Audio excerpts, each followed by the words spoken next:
All right, I've got another Facebook question here from Lisa, who apparently had a lumpectomy, and now she's going to have to go in again for another one because they didn't get everything.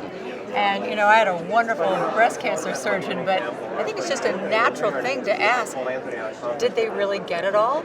And then what happens if they don't? And I think these folks are doing something about that. Hi. Hi.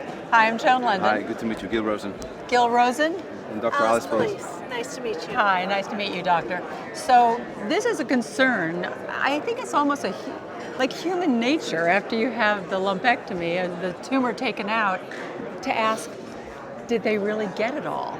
What the margin probe, the sole purpose of the margin probe is to help the surgeon during the procedure itself when they can actually correct the surgical procedure to get it all in one shot. And just remembering, ladies, that when they go in to get that tumor out, they always want to take margins around it. Exactly. To make sure that they've gotten everything, so not to have to be concerned exactly. again. So the objective of the procedure is to get the cancer with a layer of normal tissue around it. So, doctor, have you done this? I've done it many times. I think I've done about 200 cases with margin probe now, and my re-excision rate is down to under 2%, which is just about unheard of without using this technology. So this is the only thing we have in the whole world today that does accurate intraoperative real-time margin assessment and allows us to get all the cancerous tissue out in one operation. And it's just fantastic. I don't do lumpectomies without it anymore. So pretend like this is the cancer that I've taken out of the breast with normal tissue all the way around it. Okay, we presume. And so we want to make sure that we have normal tissue all the way around it. So what we do is we pretend like it's a cube, and as you know, it's not always a cube. And we mark off 6 faces of the cancer, and we call them superior, inferior, medial, lateral, deep, and superficial. And so then we have the device, and what the device will do, it has a console, and we just put the device on the tumor, and it sucks up an 8mm face, and in about a second and a half, it gives us a reading.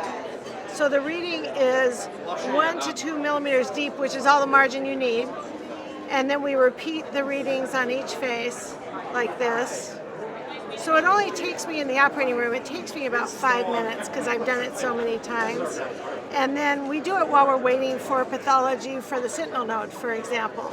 So we do this in the OR, and it doesn't take very long, it doesn't prolong the operation, and it gives extremely accurate readings of whether or not you need to re-excise. And then we have a readout that tells us what faces need to be re-excised. So it's really great, and I've been following the device since I first saw a poster at a breast cancer meeting many, many years ago. So it's wonderful. It's really changed how we do lumpectomy type surgery. The margin probe. Mm-hmm. And that means that they're probing down through those margins that they're taking outside of the tumor that's being removed. They want to know that they really got clear tissue on the outside. Right. Now, is this becoming widely available around the country? It is widely available. It's available everywhere. Yeah. And I was involved with the U.S. clinical trial with the device, and I can tell you it works and it's great. I don't do cancer surgery without it anymore. So should you be asking your doctor if they have margin probe available to them? Absolutely. To make sure that they don't have to come back again for a second lumpectomy? That is correct. There's no reason why they would not have a single-digit repeat procedure rate, and this is what the margin probe is all about. Now, well, I'm one of those patients, Yeah. who just did a lumpectomy, and I did chemotherapy first, neoadjuvant, so that I shrunk the tumor almost completely, so that it was a much smaller surgery. So I'm exactly the kind of woman who's saying, I was able to do, breast conservation. In one shot? And one shot had I won't have to do a lot of reconstructive surgery, but you still just want to be sure they got it all. Exactly. That's right. And it gives both the surgeons and the patients, I think, a certain peace of mind of knowing that they're doing everything they can to avoid that. There's a lot of hysteria involved, I think, with Absolutely. thinking that their breasts almost are their enemies, right? Right, and thinking there's a survival benefit to having mastectomy, and there's not. And this really helps us. Speak to that, because a lot of women think that just if they take their breasts off, they're done. When during the formation of that tumor, there could have been cells that broke off and it could be anywhere else. Am I right? For a vast majority of women, doing a mastectomy adds no survival benefit.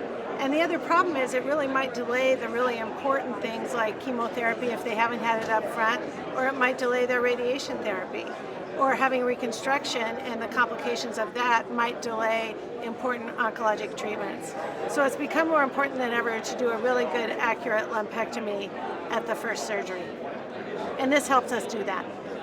All right. Well, we thank you. This is terrific. Sure. Really, really terrific And news. I'm happy to see you doing so well. Thank you You look very great. much. I just finished my radiation. Good for you. All right. Thank you. Thank you.